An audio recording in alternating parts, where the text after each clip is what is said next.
A galera, tranquilo, na boa. Lembrei-me agora de que vários vídeos eu comecei dizendo assim: eu ouvi um amigo falar tal coisa, e aí eu comentava, né? E acabei por algum motivo deixando de iniciá-los assim, sendo que hoje vou iniciá-los assim. Eu ouvi uma conversa entre dois extremos, vamos dizer assim, em termos de idade. Eu vi uma pessoa adulta dizendo que se tornou autônoma após a separação. Ela separou-se e a partir daí passou a cuidar da sua própria vida, começou a pagar as suas próprias contas, segundo ela, conseguiu comprar um imóvel, né? Então fazer suas viagens, ter, segundo ela, suas próprias coisinhas e, portanto, ela se tornou uma pessoa autônoma. Do outro lado, tinha uma pessoa bem mais jovem que disse algo similar. Pois é, quando eu tive o meu primeiro emprego, saí de casa e contou uma história parecida, né? Comprou a sua primeira moto, comprou as roupas do seu jeito, pôde ir aonde queria. E o que tem em comum ambas essas histórias é que a ideia de autonomia tem a ver com a ideia de capacidade de ter propriedade.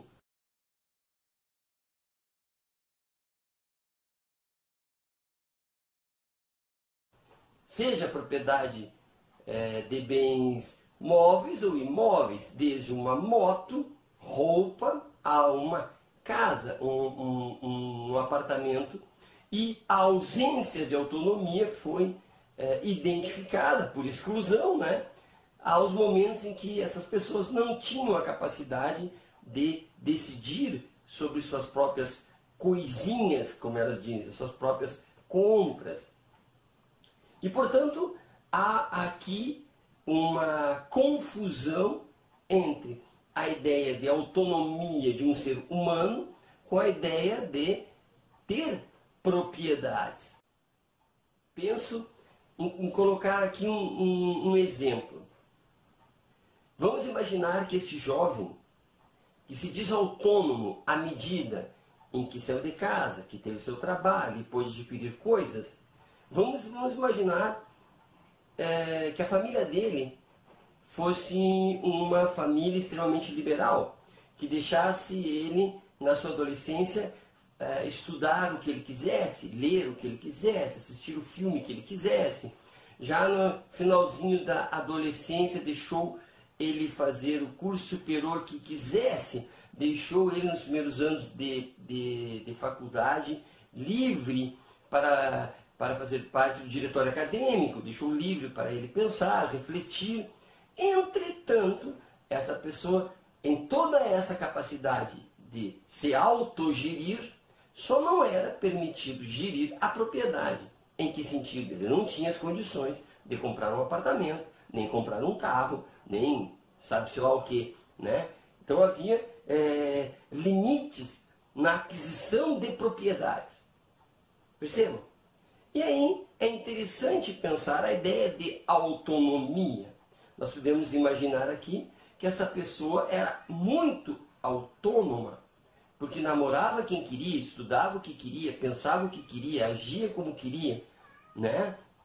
Ela frequentava o diretório acadêmico, ela tinha opiniões políticas fortes e era uma pessoa que não era dirigida neste aspecto, né? Por outro lado, ela não podia, sabe-se lá por que motivo, adquirir bens, né, com a liberdade que ela gostaria de ter.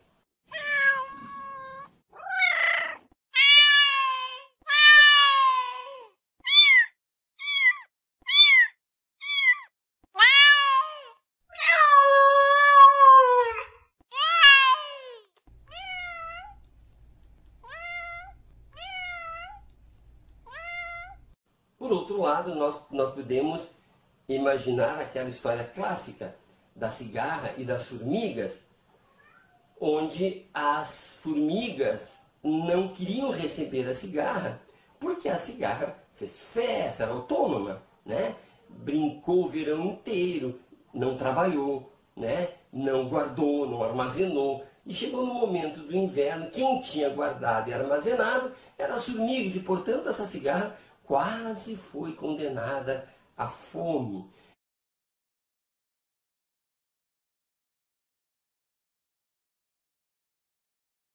Né? E a morte. Percebam o peso que se dá de um lado, a autonomia como a capacidade de guardar, a capacidade de ter, né? Em detrimento, né, da capacidade de fazer o que se quer, que é o caso da formiga. Então vejam, fazer o que se quer, ser livre, que é a cigarra, perdão, ser livre é a cigarra. Logo a cigarra pode perecer. A formiga, trabalhadora, não livre, focada, é que deve permanecer. Então perceba aqui que há uma certa confusão entre autonomia, liberdade, propriedade.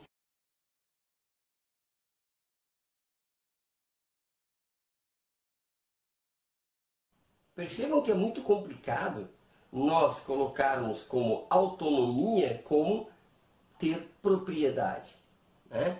Não é um sujeito autônomo aquele que vê seu próprio corpo como propriedade sua e, portanto, coloca seu corpo no trabalho, coloca seu corpo a usar o tempo devido do corpo para obter, manter propriedades e, portanto, ele se acha autônomo porque ele tem acesso à propriedade. E nessa ideia de autonomia, porque tem coisas, ele escraviza seu próprio corpo no trabalho, escraviza a sua própria consciência, talvez, ao defender quem é dono do capital, quem é dono das propriedades, defender os interesses de quem lhe dá as condições de ser, abre aspas, autônomo para comprar coisas. Percebam que essa confusão entre se sentir livre, se sentir autônomo, se aproximando de uma ideia de autossuficiência, né? Esse mito contado desde a infância acaba fazendo parte da nossa construção como ser humano, né? É o mito que é contado, e é contado tantas vezes que a gente inconscientiza, né?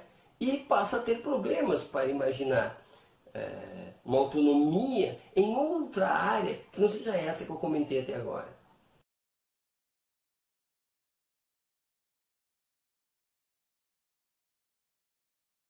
Diógenes de Sinope, né? Ele quis ser um tanto quanto cigarra, né? E quis se afastar da ideia de formiga. Ou seja, conta-se que ele morava em um tonel, né? Conta-se que ele comia se davam, né? Vestia o que tinha, e ele achava que era autônomo, que ele era, portanto, livre, porque ele não precisava obedecer a ninguém, porque ele não tinha nada. Ou seja, por ele não ter nada, por ele não precisar de nada, né? Como está esse nada entre aspas, mas enfim, entre nada, não precisava de nada, ele era uma pessoa autônoma, porque ele fazia o que queria, e de fato, não conta a história ninguém que foi poderoso a ponto de dominar esse pensador, porque não havia como chegar nele, porque ele não tinha nada. Ou seja, quem não tem nada, nada pode ser tirado. A não ser a vida, claro, mas aí vamos imaginar que é um ponto fora da curva. Então percebam que é possível pensar a autonomia muito mais como algo do espírito, tanto mais como uma criticidade, tanto mais para a capacidade de reflexão a ponto de questionar o que é posto, inclusive questionar a situação da própria propriedade, né? Seria aí o máximo para a autonomia, e não a capacidade de obter coisas, trabalhar, né? ver o próprio corpo como propriedade, pô-lo a trabalhar, pô-lo a serviço, né? Para obter coisas, isto soando como uma espécie de autossuficiência, que é uma bobagem, né? Uma espécie de autonomia, dar-se a própria lei, o que é outra bobagem, porque ao trabalhar se põe sob a égide de uma lei muito dura, que é a lei da produção de um lado e do consumo do outro, e do patrão no meio, ou do mercado, se tu for um empregador.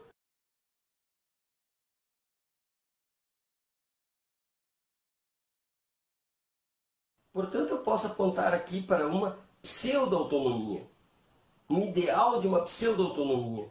Porque realmente, se nós pensarmos em propriedade, é claro, a propriedade é a capacidade que eu tenho de usufruir de algo, né? A propriedade quer dizer a capacidade que eu tenho de vender este algo, a capacidade que eu tenho de destruir esse algo. A propriedade é o poder que eu tenho de impedir que alguém tenha acesso a esse algo, e se ele levar embora, eu vou exigir que venha de volta.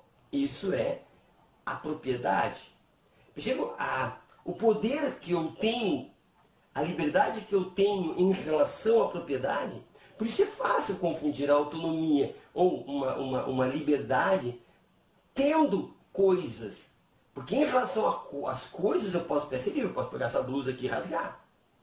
Percebe? Mas há uma confusão, porque eu não posso coisificar a vida, eu não posso ser proprietário de pessoas, eu não posso ser proprietário de amores, eu não posso ser proprietário de amizades, eu não posso ser proprietário da minha própria saúde, porque e da minha própria felicidade, porque são coisas que me fogem totalmente ao controle, né? Porque nós não podemos coisificar as coisas e nos sentirmos autônomos, porque se coisificados eu poderia ter um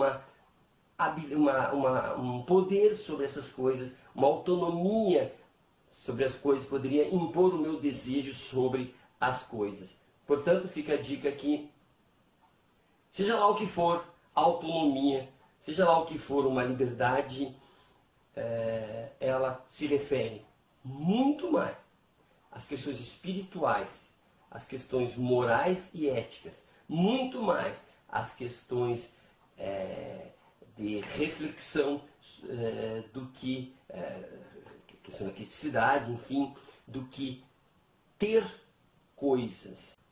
Não ter coisas significa que eu deixe de ser alguém ou que eu deixe de ser livre enquanto ser humano que tem alma, que tem espírito, que tem mente, né? Ser humano que pensa, que reflete e que pode se distanciar das verdades que são ditas por aí, a ponto de ser o mais livre que for possível, o mais autônomo que for possível em relação à forma cotidiana e linear de pensar e ver o mundo.